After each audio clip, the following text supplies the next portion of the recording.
Let's look at the word risk.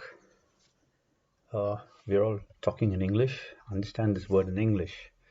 So let's explore the word risk. So the first thing to consider is that if it is not in English, what's the word for it? So you could go back to the languages that you know and think about what is the word for risk. And you'd find that there are very different manifestations of risk in your language, whether it's French, English, Chinese, Hindi, Portuguese. So the impact on culture and risk is quite interesting. So in Chinese, the word for risk has two syllables.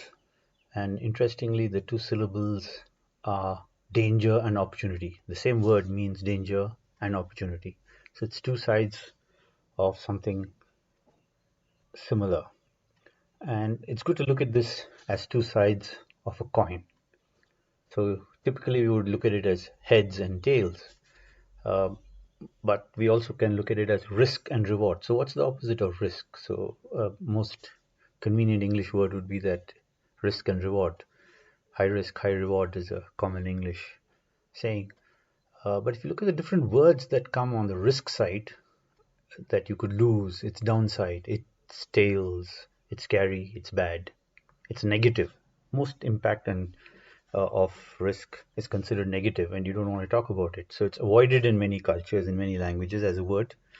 And it's definitely there in business and opportunity where we do not look at risk as something which is integral to the opportunity.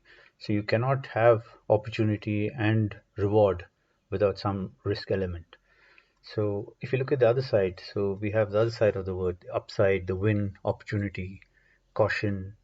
Is it safe? Is it secure? Uh, okay, you get greedy, and the risk is you go to jail. There is regulatory issues.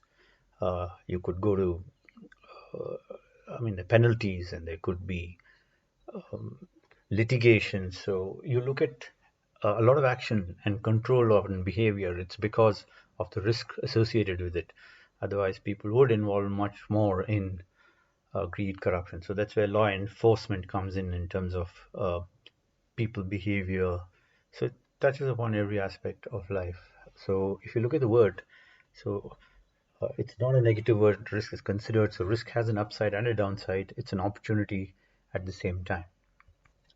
Now, if you look at the word risk again from another perspective, this is should not be confused with the word hazard. So, technically, there's a big difference between hazard and risk.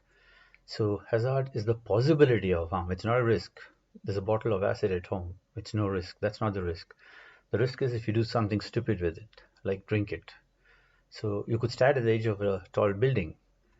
Okay, the risk is stepping off the edge, or if you're not uh, in a good frame of mind, or you would have too much of alcohol, then it changes the element of standing at the edge of a tall building. Likewise, everybody has gas cylinders at home, um, and it's safe, but it can be one of the most dangerous things. The kitchen is one of the most dangerous rooms in any home, and leaving it open without lighting it is a very obvious risk. So there should be a clear difference between hazard and risk. Hazards exist. Risk is something that is created by an event, an action, a catalyst, or a person. So it's very important to distinguish between hazard and risk.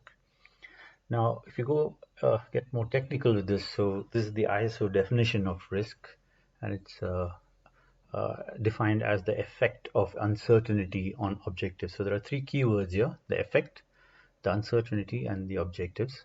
So the effect is a deviation from the expected, positive or negative. So there is a standard baseline around which something is happening. So the effect could be positive or negative, and that is what can go wrong. The uncertainty is definitely a deficiency of information relating to an event, its consequence or likelihood. So this is about the future. Most things, aspects of risk are about something happening in the future. If it's the past, we have data, we have numbers, we have probability, likelihood, we have cost impact analysis. We have a lot of data on the past. So how likely this we are considering the future? What is the risk is essentially inherently both words risk and opportunity are in the future.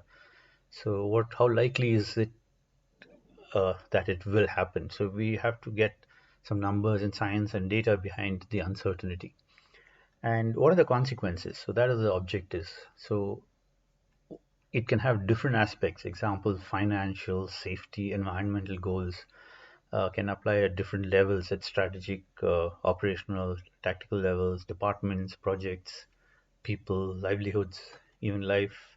So what are the consequences of the objective? So if you combine these three, you get the definition of risk. So you look at the effect of uncertainty on objectives. So this is a quick summary of what is risk, and you can apply this to enterprises, to departments, to your personal finances, even to personal and behavioral aspects of your life.